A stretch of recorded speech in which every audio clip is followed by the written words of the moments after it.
सदा पूजनीय लोक लोकांतर का रहस्य जानने वाले भगवान बुद्ध, उनके द्वारा उपदेशित सद्धर्म और उन्हीं के द्वारा अनुशासित संसार के प्राणियों के लिए पुण्य का क्षेत्र भिक्षु संघ, इन तीनों रत्नों को वंदन करते हुए आज कटला महाबुद्ध विहार में, वैसे तो आप हमेशा आते ही रहते हैं, लेकिन आज जिस उद्देश्य से इकट्ठे हुए हैं,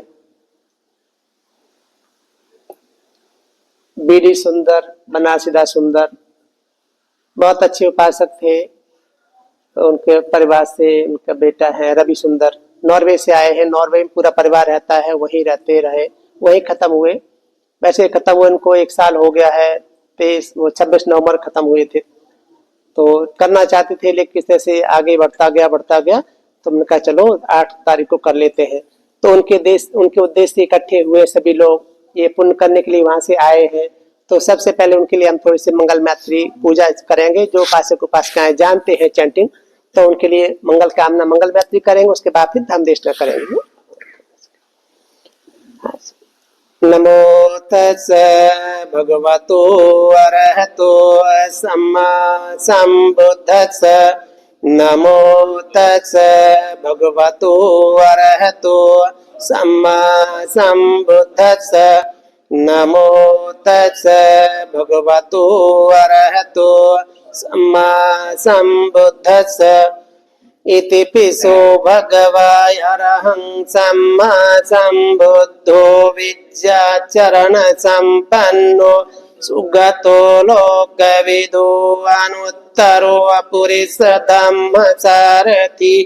सत्था देव मनुष्यानं बुद्धो भगवति स्वाख्यातो भगवता धम्मो संदिष्टिको अकालिको।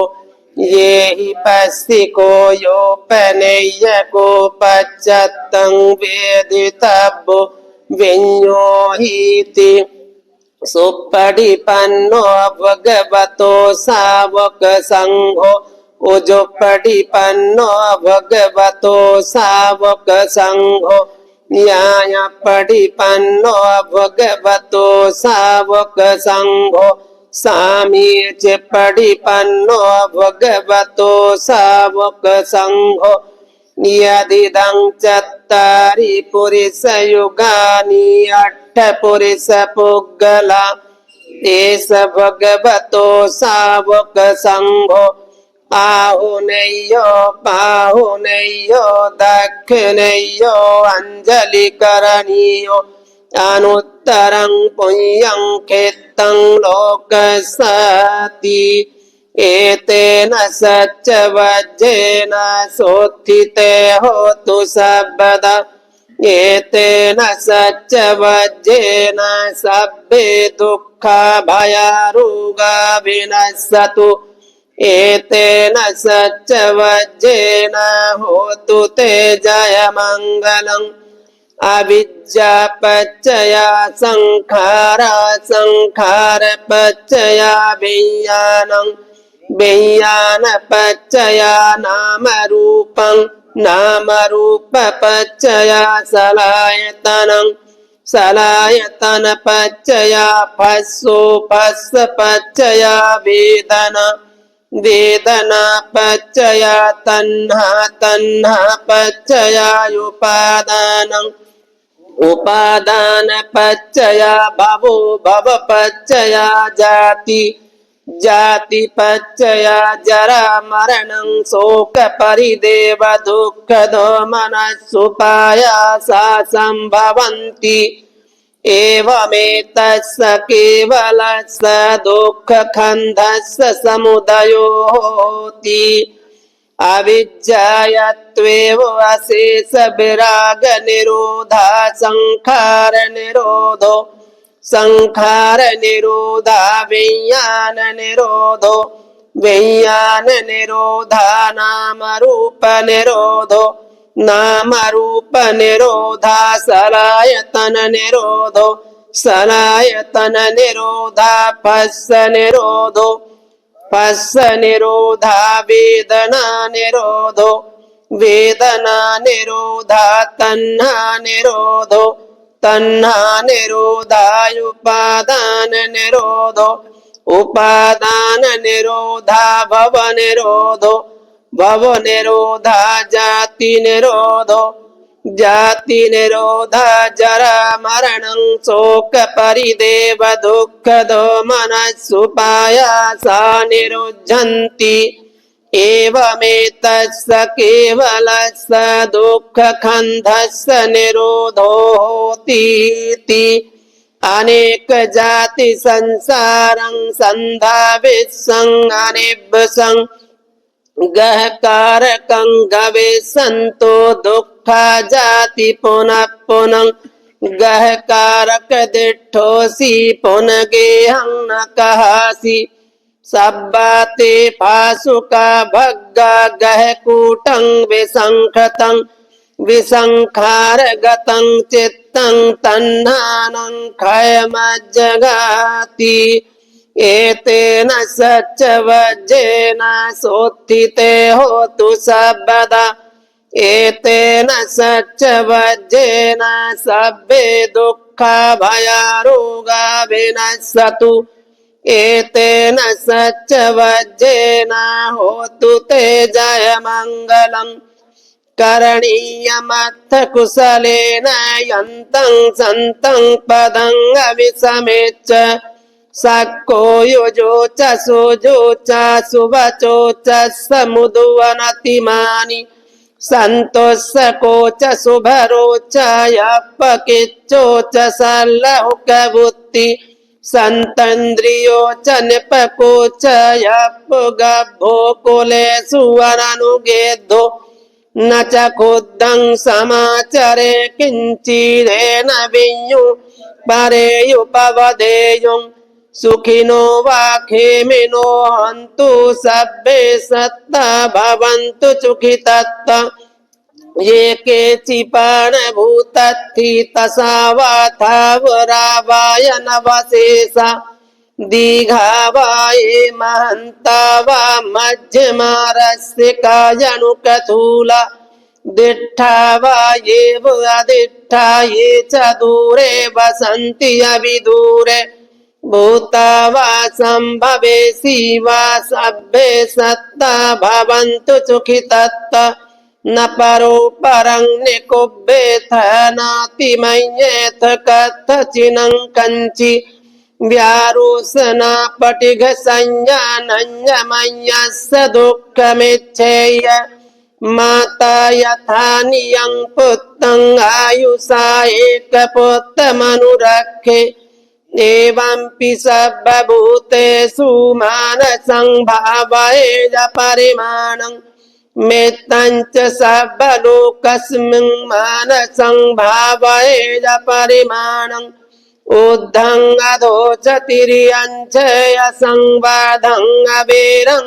असपत्तं तिष्ठं चरन्निसिन्नो वा शयानो वा यावतस्य विगतमेद्धो एतं सतिं अधिष्ठेय ब्रह्ममेत्तं विहारं इदमाहु दिष्ठं च अनुपगम्यशीलवादस्सनेन सम्पन्नो कामेषु विनय्यगेधं नहि जातु गभ्भसेयं पुनरेतीति एतेन सच्चवज्जेन सोत्थिते होतु सर्वदा एतेन सच्चवज्जेन सब्बे दुःखा भयारोगा विनश्यतु एतेन सच्चवज्जेन होतु ते जयमङ्गलम् दुःखपत्ता च निर्दुःखा भयपत्ता च निर्भय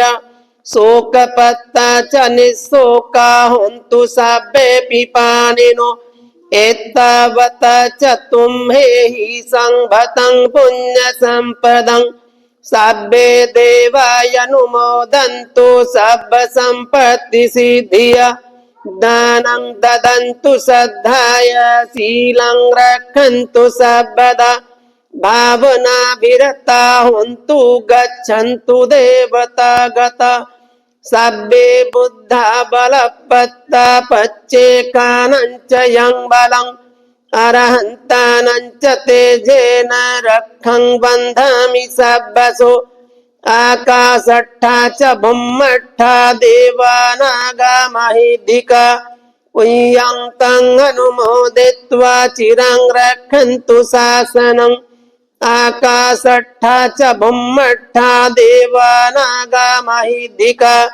उय्यं तं अनुमोदित्वा चिरं रक्षन्तु देशनम् आकाशट्ठा च भुम्मट्ठा देवानागामहिधिका उय्यं तं अनुमोदित्वा चिरं रक्षन्तु त्वं परन्ति सावित्यो विभज्जन्तु सब्बरोगो विनश्यतु माते भवत्वन्तरायो सुखी दीर्घायुको भव अभिवादनशीलस्य नित्यं बद्धपचायिनो चत्तारो धम्मा वर्धन्ति आयुवन्नो सुखं बलम् अनिच्चावत् संखारायुपादवयधाम्मिनो उपज्जित्वा निरुद्धन्ति ते संभूपसमो सुखो अनिच्चावत् संखारायुपादवयधाम्मिनो उपज्जित्वा निरुद्धन्ति ते संभूप संखारायुपादवयधाम्मिनो उपज्जित्वा निरुद्धन्ति ते संभूपसमो सुखोति रोज ला चुकी दुःखान रोगा निपान रोज ला चुकी ना चुकी वे न दुःखान रोज कंगलंती ला चुकी मगर ला चुकी ये सबको ना चुकी नहीं चुकी हाँ चुकी अब सब लोग आराम से सुखपूर्वक बैठ जाएं। हाँ चुकी सदा पूजनीय बुद्ध धम्म और भिक्षु संघ श्रद्धावान उपासक उपासिका बहनों, जैसा कि हमने पहले ही बताया कि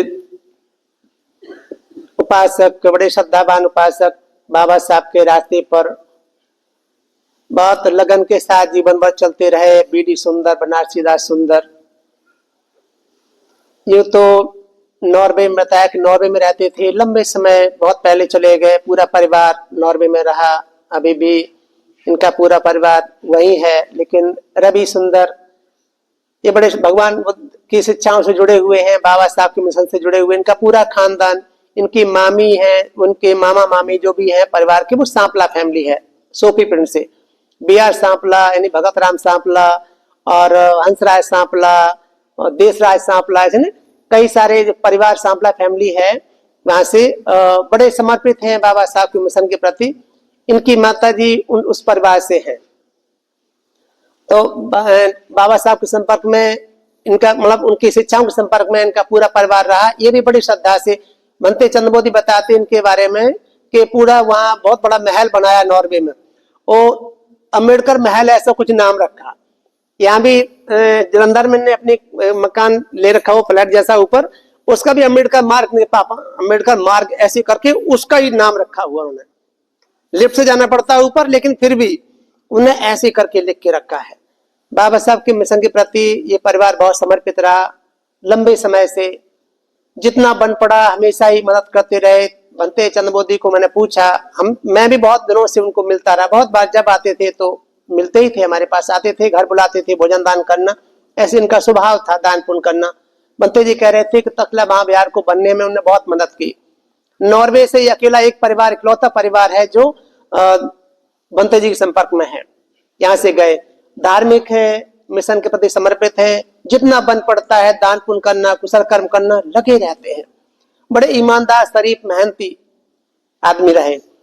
और बनते चंद्रोदी बता रहे थे इनके बारे में कि इनकी दो बहनें हैं रवि की, और जो है ये बहुत वेल सेटल्ड हैं, बड़े अच्छे अच्छे ओहदे पर हैं। तो सिंगापुर के बारे में, सिंगापुर में इनकी बहन एक रही, अभी वहां शायद है कि वहीं। तो इस तरह से बहुत अच्छा परिवार है, बहुत संपन्न परिवार है। फिर भी इतना होने पर भी अपनी जड़ों से जुड़े रहते हैं, बने रहे। पिछले साल उनके डैडी खत्म हुए, उनके मन में ऐसा था कि हम भोजन दान करना चाहते हैं, कुछ ऐसा कुशल कर्म करूं जा करके वहां। तो यहाँ ज्यादा परिचित है नहीं, बचपन पैदा वही हुए तो वहीं के सब हो गए, उनको ज्यादा यहाँ जान पहचान नहीं है। तो उनके मामा जी हैं हंसराज सांपड़े, उन्होंने किचन दान दी है। तो उन्होंने कहा कि अच्छा है कि आप तक्षशिला में जाके करो, ऐसा नहीं कहा होगा।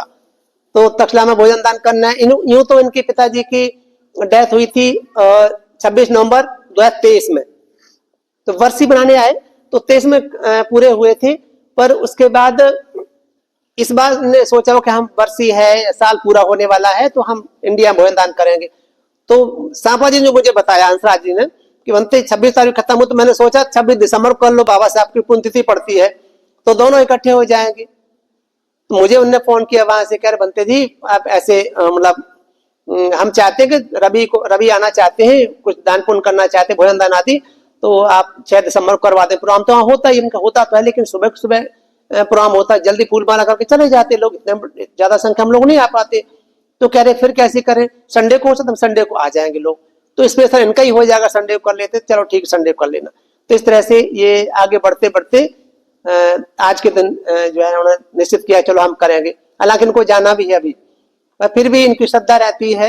आए, कुशल कर्म किया अपने पिताजी के उद्देश्य, उनके मतलब पुण्य को बढ़ाने के लिए। हर संतान का कर्तव्य होना ही चाहिए, जिंदा रहते जीते जी उनकी खूब सेवा करनी चाहिए, सत्कार गौरव करना चाहिए। जो उन्हें प्रथम पुरुषार्थ से हमें संस्कार दिए होते हैं उनको पीढ़ी दर पीढ़ी आगे बढ़ाना चाहिए, जिससे हमारे पूर्वजों की शिक्षा आगे पीढ़ी दर पीढ़ी पहुंचती जाए, लोग सुखी हो सके। फिर भी कहीं अगर कहीं ब्रेक होती नजर आती भी है, कहीं कुछ रुकती नजर आती है, तो अपना जितना जीवन बनता है वो तो समर्पित भाव से रहना ही चाहिए लोगों को। अच्छा होता है, ऐसे करने से भी अपने को पुण्य मिल ही जाता है। अगर पीढ़ी आगे नहीं ग्रहण करते तो उसका पुण्य होता है, लेकिन खुद अगर व्यक्ति चलने लग जाता है, अपना जीवन समर्पित भाव से रखता है, मरने के बाद भी उनके नाम से कुछ कुशल कर्म करते रहते हैं, तो निश्चित रूप से पुण्य बढ़ता है, सुख बढ़ता ही है। तो ये परिवार ऐसा है, हमेशा ही हम लोग बताए, जब जब उनका इधर इंडिया में आना हुआ तब तक भिक्षु संघ बुला करके भोजन दान करना है। मिलने भी आते थे, कितनी जल्दी उनको तो भी तक्षशिला में मिलने उनको आना होता था, ऐसी उनकी श्रद्धा थी इसके प्रति। तो लेकिन हम ये भी जानते, आप सब ये जानते ही हैं कि जीवन चाहे जितना लंबा हो, तब भी कभी न कभी तो अंत हो ही जाता है। लगातार ये हमारे प्रिय नहीं रह सकते, बीच में कभी न कभी बिछड़े ही जाते हैं। भगवान बुद्ध ऐसा कहते हैं, आप भी ऐसा जानते हैं। लेकिन बुद्ध की शिक्षा मरने की अनेक तरह की वो है, कौन कैसे मरता है, कैसे कैसे, कोई काल मरण होता है, कोई अकाल मरण होता है, कोई पुण्य मरण होता है, कोई क्षण मरण समझ लेता है ना, ऐसे होता है। तो इस तरह से मरने के तो अनेक तरह के हैं, लेकिन बुद्ध की शिक्षा में जो मरण है, एक निर्माण ऐसे होता है, एक क्लेश मरण है, एक धातु मरण है, एक निब्बाण मरण ऐसा होता ना, ये ऐसे भी मरण हो जाता लोगों का, ऐसे भी देखने को मिलता है। तो तथागत की शिक्षा में तो मार्ग फल प्राप्त करके जो मरण होता है वही श्रेष्ठ है, उत्तम है। लेकिन उसको प्राप्त करने के लिए यही कर्म जो ऐसे कर रहे हैं अपने पिता के उद्देश्य से, या सभी उपासक उपासिका भी आएंगे, आते जा रहे हैं, आएंगे सभी, जो ऐसे कुशल कर्म करते हैं और कुशल कर्मों में सम्मिलित होते हैं, निश्चित रूप से उनके अपने पुण्य बढ़ते बढ़ते एक अवस्था ऐसी आ जाती है कि वो हमें परिनिर्वाण मान के तब लेके जाती है। यानी कि व्यक्ति जीते जी अपने दुखों का अंत कर लेता है, फिर धातु मरण हो जाता है, क्लेश मरण अपने जिंदा रहते कर लेता है। होते हैं जल, पृथ्वी, जल, वायु, अग्नि, ये भी विनष्ट हो जाते हैं, ये भी अपने अपने उसमें मिल जाते हैं, तो व्यक्ति आगे फिर संसार चक्र में जन्म नहीं लेता। ऐसे मरण भी तथागत शिक्षा में श्रेष्ठ मरण समझा जाता है। लेकिन फिर भी अपना प्रिय चाहे इतनी बुढ़ी 80+ होके चल गए हैं, 1941 से पैदा हुए और अप्रैल में और 23 में खत्म होते हैं, तो लंबा जीवन रहा। फिर भी रोगी भी कुछ समस्या भी आ गई थी उनको, लेकिन ऑपरेशन कराया, ठीक हो गए थे। फिर भी अंत, चाहे व्यक्ति रोगी हो चाहे निरोगी हो, फिर भी जीवन का अंत हो ही जाता है। भगवान बुद्ध ऐसा कहते हैं, देहरा चा महंता चाहिए बाला ये चा पंडिता सभ्य मचु बसंगति सभ्य मचु प्राणा। चाहे देह बच्चा हो या जवान हो, मूर्ख हो या विद्वान हो, सारे के सारे प्राणी मौत के बस में होते ही है, कभी न कभी मरना ही पड़ता है। कि जीवन ऐसा ही है। लंबी उम्र होने पर भी कोई व्यक्ति जो धार्मिक होता है वो जानता है कि हमारे बुजुर्ग हमारे सामने बैठे हैं, तो उनकी सेवा से मुझे पुण्य मिलेगा, मुझे सुख मिलेगा, मैं जो दुख से निकलना चाहता हूं चाहती हूं, तो ये सेवा करनी ही होगी। अगर सेवा नहीं करेंगे, हमारी पारमी पूरी नहीं होती, तो हम दुख से नहीं निकल सकते। बुद्ध की शिक्षा में जो हमारा अंतिम लक्ष्य निब्बान प्राप्त करना होता है, ऐसी कुशल कर्मों पर ही निर्भर होता है। तो सिखाया बताया जाता है कि माता पिता की सेवा करना, सत्कार करना, गौरव करना, दान पुण्य आदि करना, सदाचारी बन के रहना, जितना बन पड़े कल्याणकारी कार्य करना, इसमें लगे रहना, ऐसा बुद्ध की शिक्षा में आता है। ऐसे ही मतलब उम्र कितनी, एक घटना बुद्ध वचनों में आती है। संयुक्त निकाय में जो ग्रंथ पढ़ते हैं, बुद्ध वचनों को पढ़ते हैं, वो पढ़ के देख सकते हैं या देखी होगी। संयुक्त निकाय में घटना आती है, कौशल संयुक्त, एक राजा सम्राट जो महाराज कौशल नरेश थे, प्रसेनजित, उनके समय घटना है। उन दोनों भगवान बुद्ध जेतवन महाविहार श्रावस्ती में निवास करते थे। वहां निवास करते हुए एक दिन राजा प्रसेनजित भरी दोपहरी में धूप में ही उनके पास चल के जाता है। भगवान उनके पास जाता है, मत्था टेकता, मत्था टेकने के बाद प्रणाम करके बैठ जाता है। तो भगवान बुद्ध जो होते हैं, बुद्धों का स्वभाव होता है, जब कोई भिक्खु दूर से आता है, भिक्खु संग आता, तो कुशल से पूछते उससे, रास्ते में आने वाली घटनाएं को, क्या सुख से तो आए, जहां रहे वहां सुख से तो रहे, भोजन पानी मिलता रहा, कोई दिक्कत नहीं, ऐसे पूछते ही पूछते हैं। ऐसे राजा को पूछ बैठे कि महाराज ऐसी भरी दोपहरी में किधर से आ रहे हैं, क्योंकि लोगों का आने का समय अक्सर सुबह शाम होता है, सुबह शाम जाते हैं। तो राजा जैसा व्यक्ति जो इतना बिजी व्यस्त रहने वाला हो, वो भी चल करके जब जाते हैं धूप में, दोपहर में, तो तथागत पूछ बैठते हैं कि महाराज ऐसी भरी धूप में किधर से आना हुआ, कहां से आ रहे हैं। तो राजा उदास मन से बोला, बनते मैं अपनी दादी माँ, जो दादी होती है, समझते ना, है? तो दादी माँ जो है ना, देहांत हो गया, उनका संस्कार करके आ रहा हूं। बनते ऐसे बोला, बनते मेरी दादी मुझे बहुत प्रिय थी, मैं अपनी दादी को बहुत प्यार करता था, अपने मन से दिल से प्यार करता था उनको। बनते मैं यही चाहता हूं, दादी की जाने पर मुझे बहुत दुख है, बहुत परेशान हूं, बहुत दुखी हूं मैं यही चाहता हूं अभी भी कि मेरी दादी मुझे वापस मिल जाए। बनते मेरी ऐसी इच्छा है, अगर कोई मुझे ये कहे, वैसे उम्र तो लंबी थी, 120 साल की होके मरी, मेरी जो है ना दादी माँ थी, 120 साल की उम्र थी उसकी, 120 साल की होकर मरी है, लेकिन फिर भी मैं चाहता था मेरी दादी माँ और जिंदा रहती, वो मरती नहीं।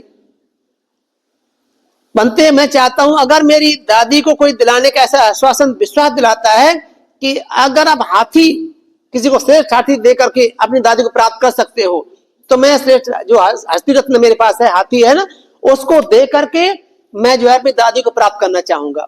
मुझे दादी मुझे वापस मिल जाए तो मैं जो है ना अपना हाथी दे सकता हूं उसको। फिर कहते कि अगर मुझे श्रेष्ठ घोड़ा मेरे पास जो है, उसको दे करके कोई अगर दादी मुझे वापस दे सकता है, तो अपना घोड़ा दे करके मैं अपनी दादी को लेना चाहूंगा। रथ बताते ऐसे ही। फिर कहते बनते श्रेष्ठ गांव जो मेरा सबसे ज्यादा इनकम, जिससे सबसे ज्यादा आमदनी होती है, वो आमदनी वाला गांव, श्रेष्ठ सबसे बड़ा अच्छा गांव दे करके अगर दादी मुझे मिल जाए तो मैं अपनी दादी को प्राप्त करना चाहूंगा, दादी मुझे इतनी प्रिय थी। फिर बोलते बनते अगर हमारा जनपद, कोई एक जनपद दे करके, जनपद देकर भी अगर मेरी दादी मुझे वापस मिल सकती है, तो मैं जनपद देकर के अपनी दादी को प्राप्त करना चाहूंगा कि दादी मुझे वापस मिल जाए, क्योंकि दादी मुझे बहुत प्रिय थी। ऐसा वो राजा बोलता है भगवान बुद्ध को। भगवान बुद्ध कहते हैं महाराज ये संसार तो अनित्य है, यह ऐसी चीजें दे करके मरने वाले को रोका नहीं जा सकता, या मरने वाले मर गया होता उसको दोबारा जीवित नहीं किया जा सकता, कोई नहीं वापस ला सकता। संसार में सभी को मरना होता है। यथापि कुंभकारस्य कथा मत्तिक भाजना सभ्य भेदन पर्यंता एवं मच्चान जीवितं। कुम्हार के द्वारा बने हुए बर्तन भांडे, चाहे वो कच्चे हों या पकाए गए हों, कितने संभाल के रखे गए हों, क्योंकि वो भेदन स्वभाव के होते हैं, टूटने वाले होते हैं, नष्ट होने वाले होते हैं, तो कभी न कभी वो टूट ही जाते हैं, नष्ट हो ही जाते हैं। ऐसे ही महाराज दादी माँ को, संसार में उत्पन्न होने वाले प्राणियों को बचाया नहीं जा सकता, कभी न कभी इनका अंत हो ही जाता है। ऐसे बोले तो कहते हैं हाँ बिल्कुल सही बात है बनते, बहुत उचित कहा आपने, बहुत उत्तम कहा कि संसार में प्राणियों की उम्र बहुत कम होती है और यहाँ सभी को मरना ही पड़ता है। जो आता है कभी न कभी उसको जाना ही पड़ता है। नहीं रुण्य न शोके न संतिम पपोति चेत सो भयो सुपजित दुखं शरीरं चुपयति। भगवान बुद्ध कहते हैं रोने से या शोक करने से, महाराज रोने से या शोक करने से चित्त को शांति नहीं मिलती, बल्कि शरीर ही कमजोर पड़ जाता है, शरीर ही जर्जर हो जाता है। फिर जिसके लिए रोते हो बिलखते हो वो नहीं सुनता या वो नहीं देखता करके मेरे हाथी बंधु कितने दुखी परेशान है, चलो इनका दुख दूर कर दूं। ऐसा कोई नहीं करता। संसार ऐसा ही है, यहाँ सबको जाना ही पड़ता है। राजा बोला साधु साधु, अब अद्भुत है, सचमुच बहुत उत्तम कहा, सही कहा आपने कि जो है ना, इस मृत्यु को रोका नहीं जा सकता।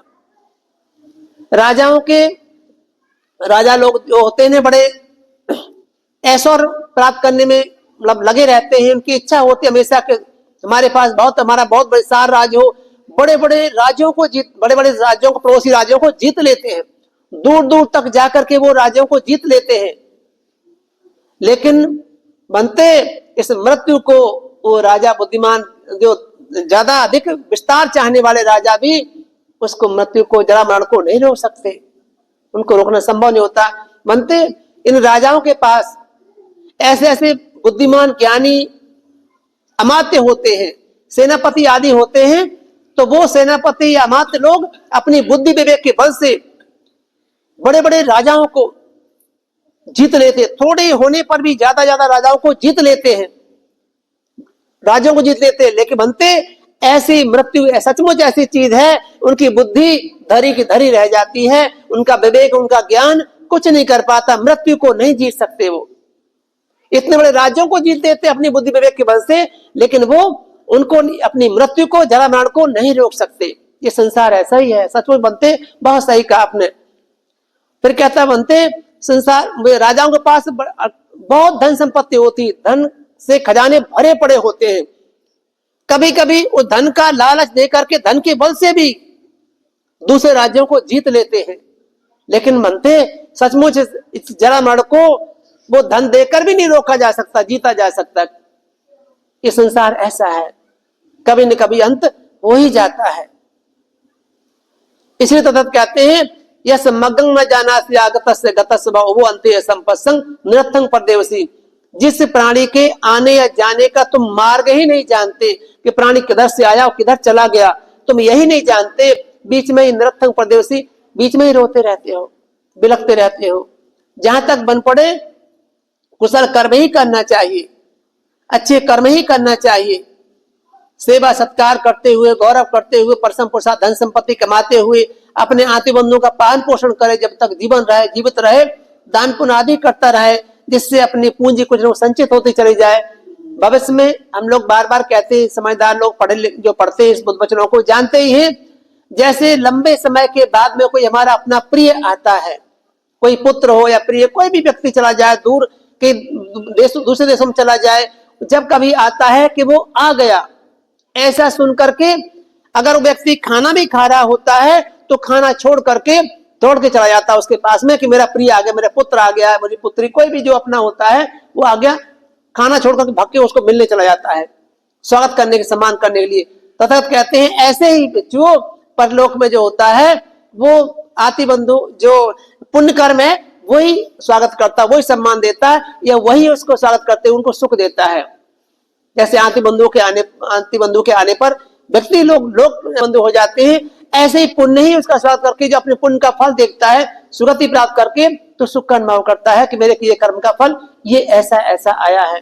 तो इस जीवन में ये कुशल कर्म किए जा सकते हैं, करने चाहिए, जिससे जितना जितना बन पड़े कुशल कर्म ही करे, और सील का पालन करता हुआ, सदाचारी बनता हुआ अपने जीवन को जितना, हम लोग बार बार कहते रहे, यो बस तंग जीवे, जाना नहीं, सब लोग खाना पीना बनवा के रखा है इन लोगों ने, हाँ अभी इधर उधर घूम लो, नहीं तो सो बैठ करके।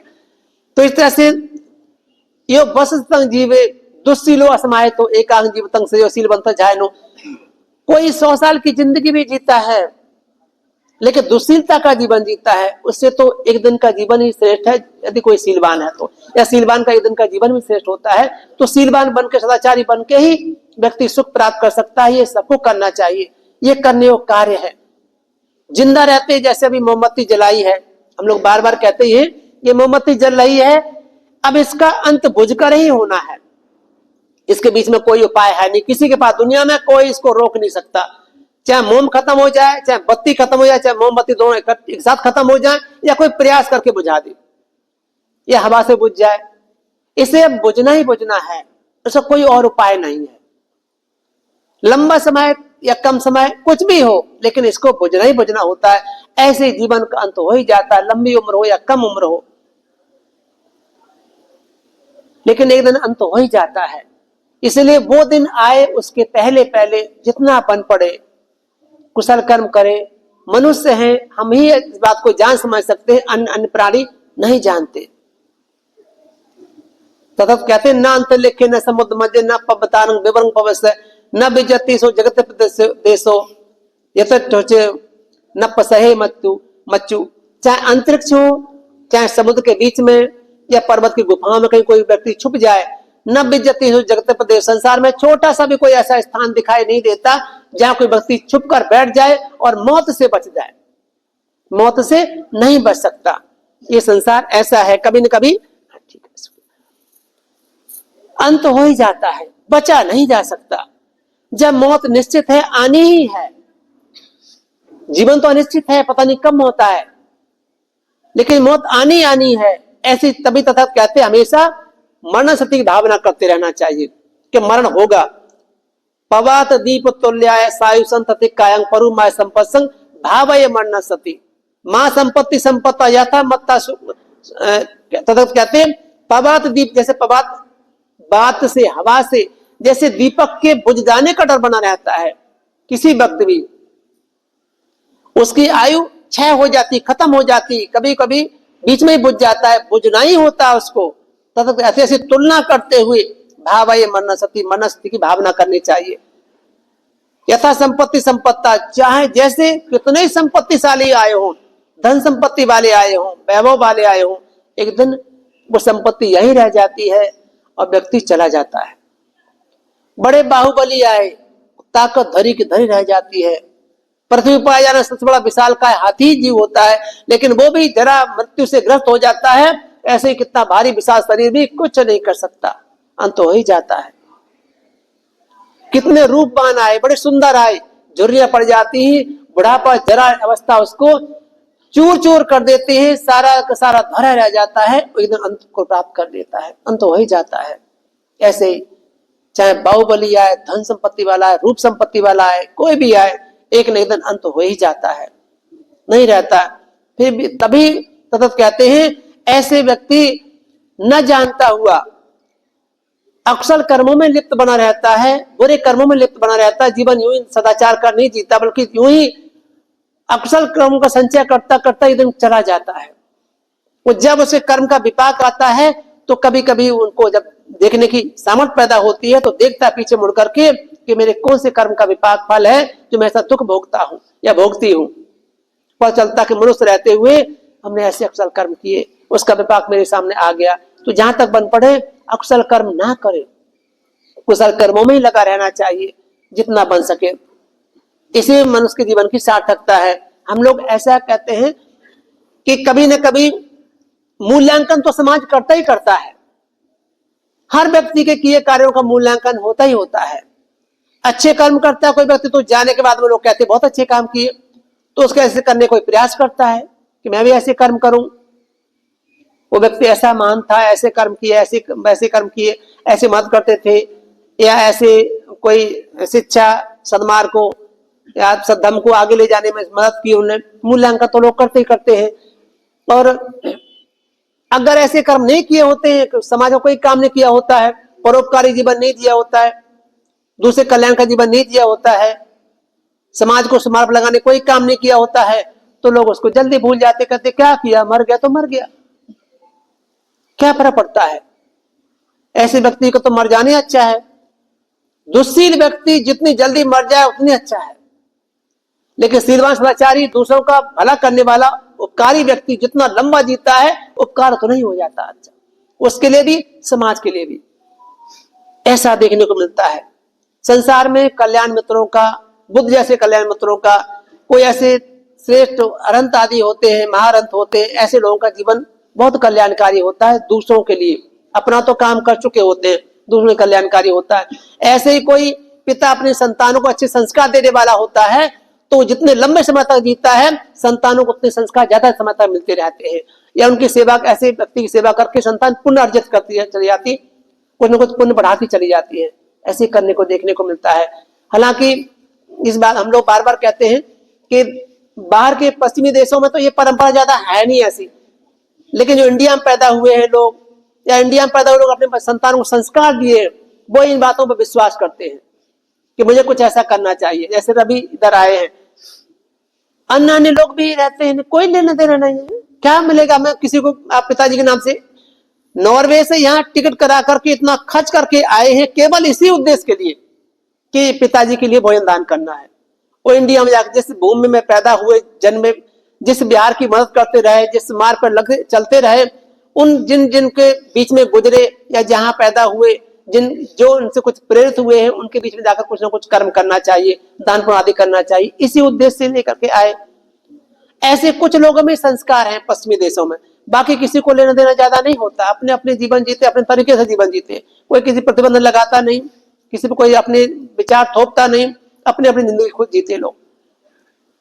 लेकिन कुछ लोग ऐसे अवश्य होते हैं, आज्ञाकारी होते हैं, पिता के या माता के आज्ञाकारी होते हैं, बच्चे या संतान आज्ञाकारी होती है, तो वो निश्चित रूप से ऐसा प्रयास करती रहती हैं या करते रहते हैं वो लोग कि मेरे जो माता पिता ने संस्कार दिए, अब जीवित रखने क्या उनके पास रह गया।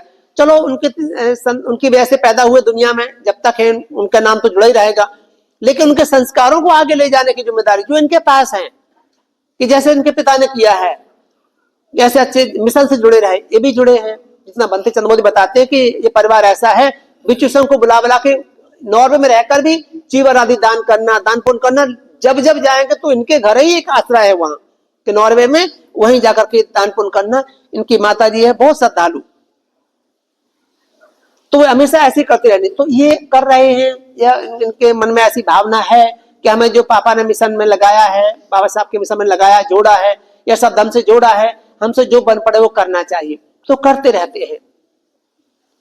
अगर कर रहे हैं तो पुण्य मिलेगा भी, अगर इनके बच्चे ना भी करें तो कम से कम ये कर रहे हैं तो इनको पुण्य तो मिल ही जाएगा, ये तो पुण्य हो ही जाता, बच्चे करें तो उनको पुण्य मिलेगा। ये ऐसी परंपरा चलती रहती है।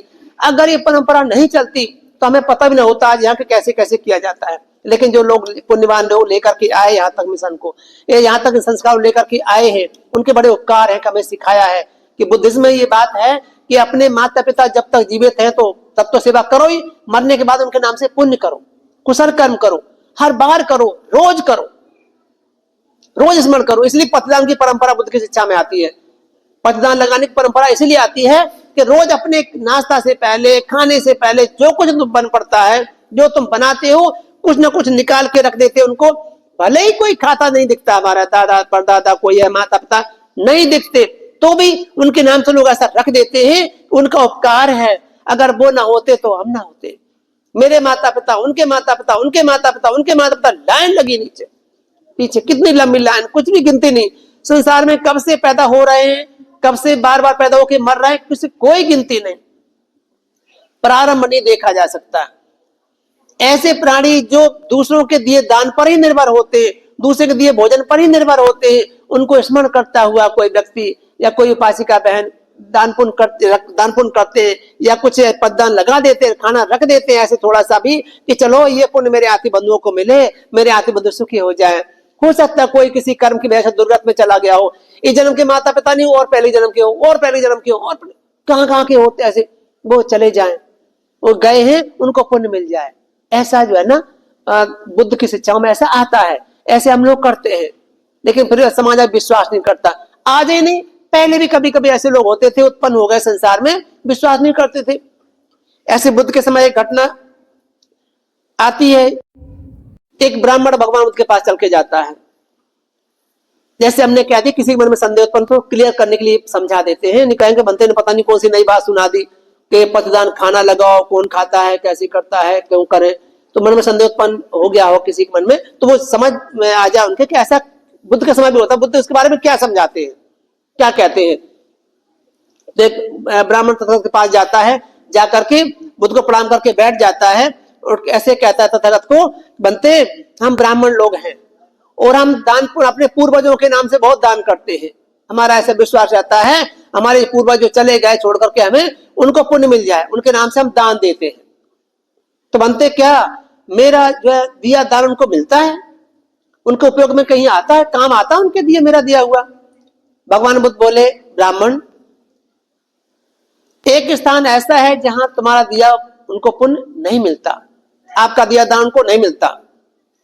दूसरा स्थान ऐसा है जहां आपका दिया उनको मिलता है। तथा बोले जैसे हे ब्राह्मण, कोई व्यक्ति अगर दुशील है, यानी वो हिंसा करता है, चोरी करता है, व्यभिचार करता है, झूठ बोलता है, नशा करता है, बुरे बुरे कर्म करता है, उस कर्म के विपाक से फल से वो नरक में चला जाए तो आपका दिया हुआ दान उसको नहीं मिलता, आपका दिया दान उसको नहीं मिलता, क्योंकि नरक की प्राणियों का अपना भोजन है। या फिर ऐसे हिंसा, चोरी, व्यभिचार, झूठ, नशे पत्ते का उपयोग करने वाला व्यक्ति इस कर्म के फल से जो है ना इसमें पशु पक्षी की योनि में चला जाए तो भी तुम्हारा दान उनको दिया हुआ नहीं मिलता, क्योंकि पशु पक्षियों का अपना भोजन है, त्रसन योनि का अपना भोजन है, वहां आपका दिया उनके काम नहीं आता। और यदि कोई इनसे दूर रहने वाला है, यानी कोई व्यक्ति हिंसा से दूर रहता, दयावान है, चोरी नहीं करता, दान करता है, या व्यभिचार नहीं करता, संयम का जीवन जीता है, झूठ नहीं बोलता, सच बोलता है, नशा पत्ता नहीं करता बल्कि सजग रहता है, सचेत रहता है, स्मृतिमान रहता है, ऐसा स्थिरवान व्यक्ति अगर मर जाए, मरने के बाद में वो सुगति प्राप्त करता, मनुष्य लोग उत्पन्न होता है, तो मनुष्य तो तुम्हारा दान उनके वहां भी काम नहीं आता, मनुष्यों का अपना भोजन है। अगर कोई इन्हीं सीलों का पान करता हुआ स्वर्ग सुगति प्राप्त लेता है, स्वर्ग प्राप्त कर लेता है, कहीं ऐसे लोग पैदा हो जाता है, देवलोक पैदा हो जाता है, तो भी तुम्हारा ध्यान उनको नहीं मिलता, क्योंकि वहां देवों का अपना भोजन है। हाँ ब्राह्मण, अगर कोई व्यक्ति हिंसा करता है, चोरी करता है, व्यभिचार करता है, झूठ नशे पत्ते का उपयोग करता है, ऐसा करके वो प्रेत योनि में चला जाए, प्रेत योनि में चला जाता है तो तुम्हारा दान उनको मिलता है, क्योंकि प्रेतों के लिए संसार में कोई भोजन नहीं, वो फेंका हुआ दूसरों का दिया हुआ ही खाते हैं। या उनके अपने आती बंधु उनके नाम से जो कर्म करते हैं कि ये पुण्य मेरे आती बंधुओं को मिले, ये पुण्य मेरे पूर्वजों को मिले, ऐसा कहते हैं, तो जो आती बंधु को दान देते, ऐसा कह के कुछ भी देते, कुछ भी करते हैं तो उनको पुण्य मिलता है, अन्यथा वो दुखी परेशान रहते हैं। कुछ प्रेत तो इतने भयंकर, इतने अपने कर्म के विपाक से इतने भयंकर होते हैं, ऐसे बड़े बड़े विशाल काय हो जाते हैं कि उनकी और स्थिति खराब होती है। जो छोटे छोटे होते हैं उनका भोजन क्या होता है प्रेतों का, अगर कोई आती बंधु नहीं देते, कोई थूक देता है, जुकाम हो जाए तो ऐसे नहीं, जुकाम हो जाए तो ऐसे करता है तो ये निकाल फेंक देता है, या कोई कट फट जाता है, दुर्घटना घट जाती, शरीर कट जाते हैं, रक्त फैल जाता है उनका कहीं, या फिर कहते कोई पर्स फोड़ा पड़ जाता है, फोड़ा वगैरह होता है, पर्स फेंक देते, निकल जाता, फेंक दिया जाता है, वो होता है सड़े गली, डेड बॉडी फेंकी जाती है, उनको खा लेते हैं, उनको उनसे गुजारा करते हैं वो। या फिर बाल बच्चे पैदा आदि होते उपासिकाओं के, तो उनके फेंके हुए ऐसे कपड़े सपड़े गंदे संदे खून ब्लड जो भी होता है उसका उपयोग करते हैं। और कुछ तो ऐसे भी होते प्राणी कि जो है इतने विशालकाय हो जाते हैं कि अगर कोई थूकता भी है तो जब तक वो झुकते हैं तब तक वो छोटे छोटे खा के भाग भी जाते हैं, जो कर भी उनको मिलता नहीं। ये कर्म विपाक बड़ी भयंकर चीज है, विश्वास करो या ना करो ये होता ही होता है। वैसे हम गुजरे ही है सबके सब, कोई व्यक्ति ऐसा नहीं प्रेत ना बनाओ, सारे लोगों को जन्म पड़ता, ब्रह्म लोग, देव लोग, रूप ब्रह्म लोग, अरूप ब्रह्म लोग, सब जगह सारे योनियों से गुजरे हो, सारे प्राणी योनियों से गुजरे हैं, कोई ऐसा नहीं जो ना गुजरा हो, ऐसा होता है। तो हे ब्राह्मण, प्रेत योनि में जो चले जाते हैं उनको तुम्हारा दिया भोजन मिलता है। तथा ऐसा बोले, वो कहते हैं, वो ब्राह्मण बोला बनते, अगर जो है ना मेरा कोई आती माता पिता है, दादे परदादे उसमें अभी माता पिता ना गए हो, प्रेत योनि में ना गए हो, तो मेरा भोजन किसको मिलेगा, दिया हुआ दान किसको मिलेगा। तथा बोले तो इस जन्म के पहले जन्म के उनको मिल जाएगा, मानते वो भी ना गए हो तो कौन किसको मिलेगा मेरा दिया हुआ, तो उसके और पिछले जन्म में उसको उसमें उनको मिल जाएगा। कहता कोई भी जन्म का मेरा आती बंधु नरक में या प्रेत योनि में गया ही ना हो तो किसको मिलेगा। भगवान बुद्ध बोले, ब्राह्मण संसार इतना लंबा है, ये हो ही नहीं सकता कि कोई प्राणी नरक प्रेतों में ना गया हो। इतने रिश्तेदार हमारे जन्म मर चुके हैं, कोई ना कोई किस कर्म से मरा है किसी के बारे में नहीं जान सकते, कोई ना कोई प्रेतयोनि में होता ही होता है, तो ये उसको मिलता है। वैसे भी ब्राह्मण दान पुण्य कभी व्यर्थ नहीं जाता, दान पुण्य कुशल कर्म कभी व्यर्थ नहीं जाता, फल ही देता है, सुख ही देता है, सुगति का ही कारण बनता है। भगवान बुद्ध ऐसा कहते हैं। तो कहते बनते अस्थान में भी आपका ऐसा ही कहना है।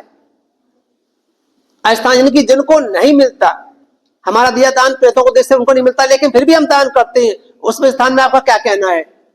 भगवान बुद्ध कहते हैं ब्राह्मण अगर कोई व्यक्ति दान पुण्य करता है तो आप देख सकते हो कि संसार में किसी कर्म विपाक की वजह से अगर वो पशु योनि में भी चला जाए, कितने ऐसे हाथी होते हैं जिनको इज्जत सम्मान की जिंदगी, घर में भोजन मिलता, खाने को व्यवस्था उसकी रहती है, वो सुख से रहता है, देखभाल करने वाले सेवा करने वाले लोग होते हैं, प्रकाश युक्त घर होता है, वहां बांधा जाता है। कितने घोड़े ऐसे होते हैं तृष्णा योनि में है वो, फिर भी कितने घोड़ों को सुख मिल जाता है, कितने कुत्तों को सुख मिल जाता है। हम लोग देखते हैं, आज भी देखते हैं आप लोग, इतने अच्छे अच्छे कुत्ते होते हैं कि वो जो है मस्जिद में बैठे घूम रहे होते हैं, यहाँ मस्जिद की सीट को स्पर्श भी नहीं कर पाते। कुछ लोग ऐसे होते हैं, तो क्या वजह है? पुण्य का काम जरूर अपना फल देता है, पुण्य कर्म का फल अवश्य आता है। तो कितने सारे जानवर ऐसे हैं जो पेट के रूप में होते हैं, पालतू होते हैं, उनको बड़ी सेवा मिल जाती है, ये कुशल कर्मों का ही फल होता है। मनुष्य आदि बनते सुगति पाते हैं, ये कुशल कर्मों का ही फल होता है। तथागत ने ऐसे कहा उसको, ये पुण्य दान पुण्य कभी व्यर्थ नहीं जाता है, जो जो करते रहोगे ब्राह्मण किसी न किसी को मिलता ही है, खुद को सुगति का साधन बना लेता व्यक्ति करता हुआ पुण्य मिलता ही मिलता है। तब कहता है साधु साधु बनते पहले हम ब्राह्मण लोग या मैं खासकर न जानते हुए ही लगा रहता था काम में, तो संदेह उत्पन्न होता था करूं कि ना करूं, मेरे माता पिता को मिलेगा नहीं मिलेगा, मेरे पूर्वजों को दान पुण्य मिलेगा नहीं मिलेगा, करूं कि ना करूं, ऐसा मन में आता था। लेकिन अब मैं समझ गया कि दान पुण्य कभी व्यर्थ नहीं जाता, कोई न कोई योनि के रहते ही रहते हमारे हैं, तो उनको मिल जाए। अगर 10-100 पीढ़ी पहले कोई हमारा कोई चला गया हो, अगर उसको हम आज देते हैं दान, उसके नाम तो कहते हैं अरे 100 पीढ़ी बाद किसी ने मुझे याद किया, स्मरण किया है, ये पुण्य मेरे माता पिता को, मेरे आदि बंधुओं को मिल जाए, ऐसा करते तो निश्चित सुख मिलता है इतनी पीढ़ी बाद भी। तो जब कोई ऐसे को दान दे रहे होते हो, 100-200 पीढ़ी पहले का भी कोई होता है, हमारे रक्त संबंधी कहीं 100-200 जन्म 500 जन्म पहले का भी कोई होता है, अगर उसको इस बात को याद करता तो क्या वो प्रोटेक्ट नहीं करेंगे, रक्षा नहीं करेंगे? अरे इतने समय बाद किसी ने मुझे याद करके स्मरण करके मेरे नाम से पुण्य किया, रखना क्या थोड़ा रखना होता है। कहां परंपरा नहीं है, सभी धर्म संप्रदायों में देखने को मिलती है। क्या यहाँ लोग भोग करते तो नहीं रखते, पत्थर भर के रख देते हैं, सब जगह तो रखते हैं, क्या करते हैं वो, लेकिन जानते नहीं, पर वही करके काम खत्म, आप दे दिया, आपके देने की जरूरत नहीं। हम रोज खाएं, सुबह शाम खाएं, बल्कि 3 बार खाएं, जब मिल जाए तब भी खाएं, लेकिन उनको सुबह शाम भी याद नहीं कर सकते, एक बार भी। इतना ही सा रखने से, इसमें तभी देखो बुजुर्ग लोग कहते हैं ना, थोड़ा थाली में निकाल को निवार रख देते हैं, या हलवाई भी होता तो कुछ न कुछ रख देता है, निकाल कर तब आगे बनाता है, पहला बनाया हुआ कोई खाना होता है वो रख ही देता है। बुजुर्ग महिलाएं जो जानती समझती है, वो कुछ न कुछ कढ़ाई में से कुछ भी निकाल के रख ही देती है, गाय को दे दे रोटी, कुछ ना कुछ ऐसा करते ही करते हैं लोग, क्योंकि उनके चित्त संस्कारों में ऐसा होता है। भगवान बुद्ध की शिक्षाओं जुड़े हुए लोग नहीं जानते कि वो क्या कर रहा है, पर किया जाता है, इतना ही जानते ऐसे करना चाहिए, किया जाता, पर मैं भी करता हूँ या करती हूँ, उपासन करते रहते हैं। तो ऐसे पुण्य संचय करना चाहिए, अपने आत्मबंधुओं के नाम से दान पुण्य करना, कुशल कर्म करना, सेवा करना। जो जो लोग ऐसा जानते हैं वो निश्चित रूप से सुमार्ग पे चले हैं, सुगति के लाभी बनेंगे, उनको पुण्य मिले ही मिल जाता है। तो आप लोग ऐसे कुशल कर्म करने में लगे रहते हो, अच्छा है, लगना ही चाहिए। ये परिवार भी, जैसे मैंने पहले भी कहा कि तक्षशिला महाविहार को उस समय जब ये बंती चंद्र मोदी ने बताया, बंती जब बिहार बन रहा था, उस वक्त 2000 पाउंड उनने इंग्लैंड में जाकर के दिए थे बंते को, चंद्र मोदी को, इस बिहार को बनाने में, और बहुत से इतना इकट्ठा ही दे दिया था उनने। वो कह रहे मुझे याद है इतना इस बिहार को उस समय, यानी कि आज के 18 साल पहले, 18, 19, 20 साल पहले दिया था, जब ये बनना शुरुआत इतना पाउंड पैसा दिया था सुंदर जी ने, ऐसा बनते बता रहे थे, और हमेशा करते रहते थे। हमारे यहाँ रहते यहाँ दान पुण्य भेजते रहे, जब मौका मिलता तो वहीं से भेजते थे, या फिर इधर आकर के दान पुण्य करते थे। अच्छा है, जुड़े रहे, उन सबके महत्व प्रसंग की वजह से इतना बड़ा बिहार दिखाई देता है। तभी यहाँ उपासक उपासक आ जाते, कुशल कर्म कर लेते हैं, विष्णु संघ के देशना धमदेशना सुन लेते हैं, दर्शन कर लेते हैं, या आपस में बैठ कर चर्चा कर लेते हैं, मेल जोल बढ़ता है ऐसे करके। तो ये अगर स्थान ऐसे लोग नहीं दान पुण्य करते, नहीं कुछ अपनी मेहनत प्रसाद कमाई इकट्ठी करके ऐसे उद्देश्य से देते तो ये हम नहीं बना सकते थे। इन सब ने मिलकर के कर्म किया है, मेहनत परिश्रम की कमाई से ऐसे विहार बनाए हैं, तभी ये सब लोगों को उपयोग करने को मिलता है, पुण्य संचय करने को मिलता है। रोज रोज उपासक उपासक आकर के कुछ न कुछ कुशल कर्म कर लेते हैं तो ये निश्चित रूप से पुण्य उनको जाता ही है। आज भी आकर के सभी उपासक उपासिकाओं को बुला करके रवि ने तो कहते आप ही बुला लेना ऐसे करके, तो हम तो 2 लोग ही आएंगे तो आप बुला लेना जो भी आए, तो ऐसा इनका भाव था। तो उपासक उपासकों का तो सभी बहुत सारे संगठन है यहाँ लुधियाना में, वो सभी संगठनों में मैंने बता दिया था कि चलो आकर के उनके पुण्य को बढ़ाने के लिए रवि सुंदर आए हैं, उनके पुण्य को बढ़ाने के लिए। तो चाहे डॉक्टर अम्बेडकर दल हो, चाहे बुद्धा को बीन समिति हो, समस्त समिति हो, चाहे जगत संस्था हो, भारत मौर्य संघ है, भीम कमांडो है, दमदार फाउंडेशन, जो भी संगठन है काम कर रहे हैं, या व्यक्तिगत रूप से भी उपासक उपासनाओं का यही कहा अपने तरीके से जो आते रहे बताते रहे कि संडे में रविवार में आकर के और आप लोग जो है ना क्या कहते हैं उनका भोजन स्वीकार करना। कोई देने वाला देना चाहता है, लेने वाला नहीं होता तो कैसे देने का कार्य संपन्न हो पाएगा। दान करना चाहता कोई, दान लेने वाले नहीं तो कैसे संपन्न हो पाएगा। ऐसे ही ना कोई खाना देना चाहता, कोई खाने वाले नहीं तो क्या करेंगे आप। इसलिए जो है ना तभी पुण्य बढ़ता है। तो इनकी देने की इच्छा थी, भोजन दान करने की इच्छा थी कि हम 10 लाख भोजन दान करेंगे, तो उस दिन आए और दान स्वरूप पैसे देकर गए, फिर राशि मंगा करके आज जो है ना ये कार्य संपन्न हुआ इनकी वजह से। तो ये कुशल कर्म है इनके। अभी इनको हम लोग अवसर देंगे कि अपने पिता के बारे में थोड़ी चर्चा करेंगे, बताएंगे कि कैसे कैसे करके पिताजी के क्या कर्म है। तो इस तरह से इनके पापा कैसे कैसे आदर्श रहे हैं, कौन कौन से काम किए, क्योंकि बाहर रहते तो हमारे संपर्क में कम रहे, आना तभी मिलना भेंट होती थी, बाकी तो पता है नहीं। तो हम इनको अवसर देंगे, थोड़ा सा अपने पिताजी के बारे में बताएं, कैसे कैसे रहे और किस तरह से इनको क्या संस्कार दिए हैं, कौन कौन से ऐसे कार्य हैं, कौन कौन से ऐसी बातें हैं इनकी प्रेरणा के स्रोत हैं जो इनको याद है अच्छे से और उन पर चलते हैं, उनको जीवन में उतार के रखते हैं। एक तो बात हमारी समझ पकड़ में सीधी सीधी आती, बुद्धिज्म दिया, बाबा साहब को मिशन दिया है, वो तो इन्हें अच्छे से पकड़ के रखा है। ये तो पिताजी के प्रति इनका समर्पण या बाबा साहब के मिशन के प्रति इनका समर्पण है, पूरे परिवार का है। इनके नानके का जो परिवार है, पूरा ही परिवार इस तरह से लगा है, इस मिशन के रास्ते पर चलता रहता है। तो अब ये खुद हमें उनको थोड़ा सा अभी अनुमोदन कराएंगे उसका। और ये एक जो क्योंकि इनको जाना खाना भी खाएंगे, इनको जल्दी निकलना होगा, इसलिए थोड़ा सा पहले करेंगे हम खत्म। और एक सूचना और है इस अवसर पर कि दुखितो मोचनत्थाय इमानी पंचशीलानि समादित्वा मम परलोकतस् मातुस् पितुस् यातिस् उद्देशेन इमं दानवत्थूनि भिक्षुस् देम पूजेम उन्नमेव उदकं वट्ट यथा निन्नं पवत्तति एवमेव इतो दिन्नं एतानं उपकप्पति यथा वारिवाह पूरा परिपूरयन्तु सागरं एवमेव इतो दिन्नं एतानं उपकप्पति एतावता च अम्हेहि संभतं पुण्य संपदं सब्बे देवा सब्बे सत्ता सब्बे मनुष्या सब्बे अमनुष्या सब्बा इत्यो सब्बे पुरुषा सब्बे अरिया सब्बे अनरिया सब्बे विनिपातिका अनुमोदन्तु सब्ब संपत्ति सिद्धिया। साधु साधु साधु दुख पत्ता च निर्दुखा भय पत्ता च निर्भया शोक पत्ता च निशोका हन्तु सब्बे विपानिनो एतावता च तुम्हेहि संभतं पुण्य संपदं सब्बे देवाय अनुमोदन्तु सब्ब संपत्ति सिद्धिया।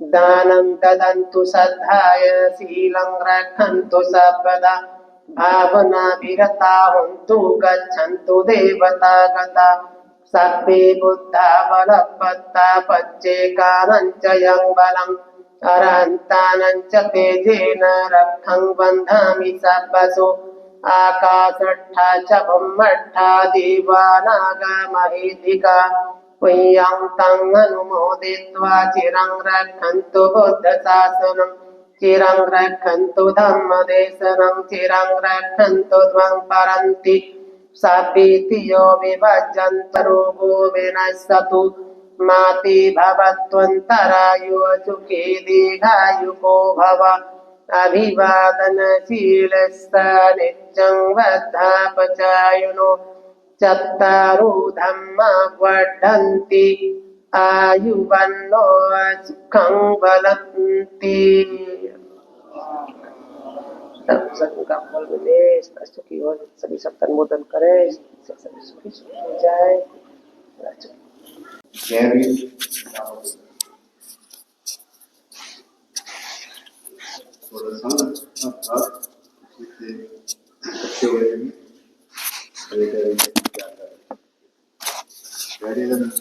बनारसीदा सुंदर फ्रेंड साडा है प्रताप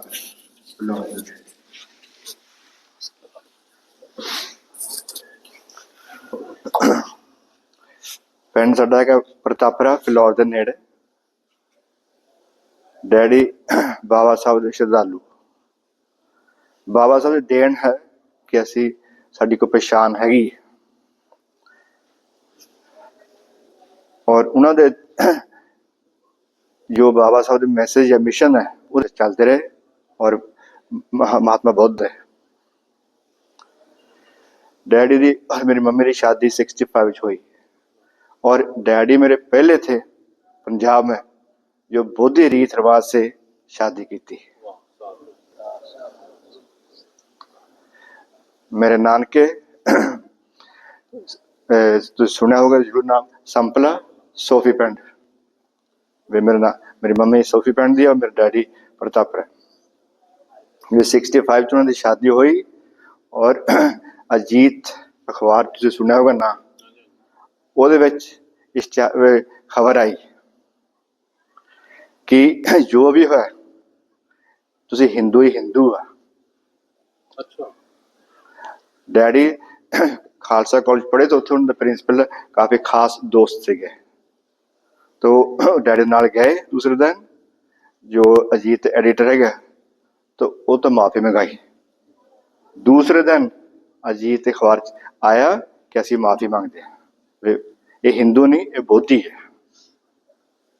फिर डैडी बाबा साहब के विचारों से चलते आ रहे।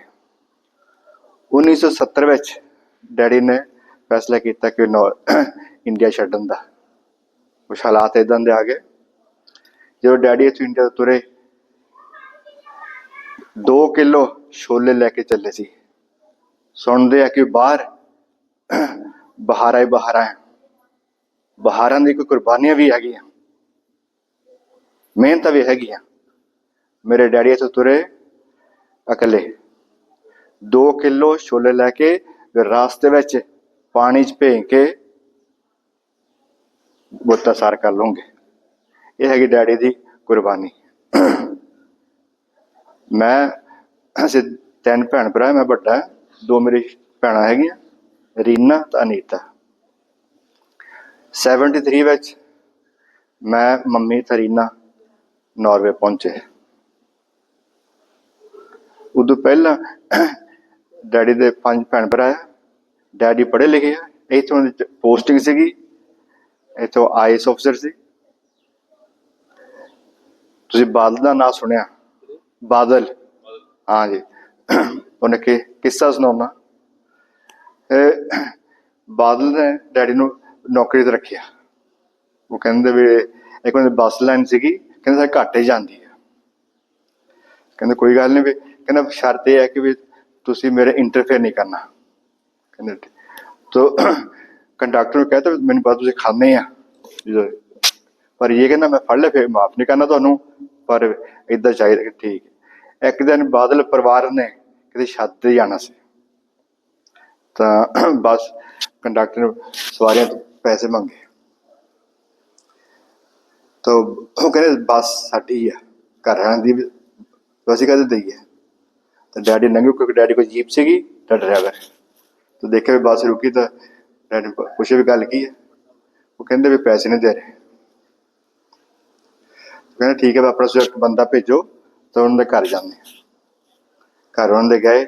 प्रकाश सिंह बादल जो है उन्होंने पिता जी से, उसे गए तो कहते गल की कहते भी आ काका साडे तो पैसे मंगदा बस साडी तो प्रकाश सिंह बादल के पिता जी कहते जो काके ने कहता वही होगा। इन्हीं डैडी के असूलों के पक्के से नॉर्वे पहुंचे सारा अपना भाई अपने भरा तो अपनी भैन उत्थे मंगाई सारी फैमिली नॉर्वे सैट है। तो उत्थे भी असीं समाज में डैडी ने हर एक की सेवा की, हर एक की हेल्प की, कोई नहीं देखा भी कौन है कौन नहीं।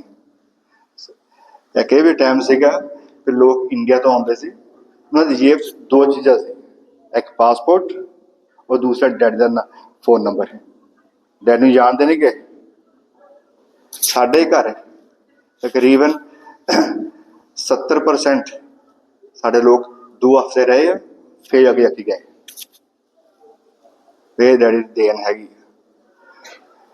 और इस आईएएस ऑफिसर सीगे उन्होंने सोच भी बड़ी उच्ची सी। साढ़े नॉर्वे एक बंदा एक्सीडेंट मारी पूरा हो गया तो उन्हें कंपनसेशन मिली, फैमिली वो इतने सी यही गल है कि 76 की। तो डैडी ने भाईचारा इकट्ठा किया तो उत्थे पूरा किया, क्लेम किया इंश्योरेंस तो और 5 लाख मिले रुपया 76 बहुत पैसे। तो जो बंदा पूरा होया सी उत्थे इंडियन वो इतने वाइफ सी 4 न्याणे। तो डैडी ने कहा भी वाइफ न लख मिलूगा तो बाकी न्याणे हैगे आ कल्ले कल्ले नूं लख, पर वो हुण नहीं मिलना 18 साल के हो गए उदों मिलूगा। उन्होंने खाता खोलिया, ये बड़ा खास ही बंदा कैसे जो इदा सोचता। डैडी कहते जे तो असीं उहदी विधवा नूं देता वो घर परिवार ने सारा ले जाना।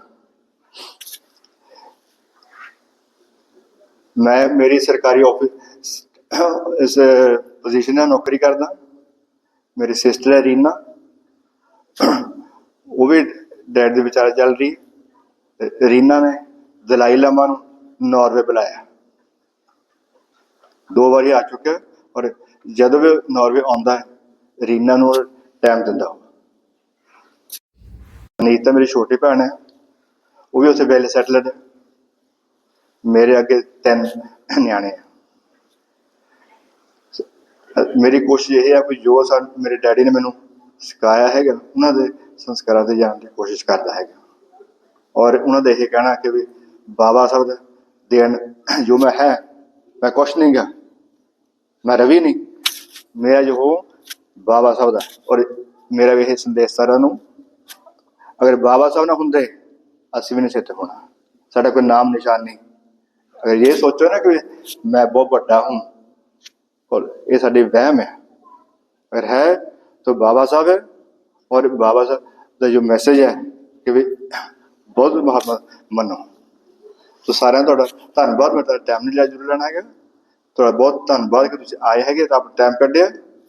जय भीम, नमो बुद्धाय।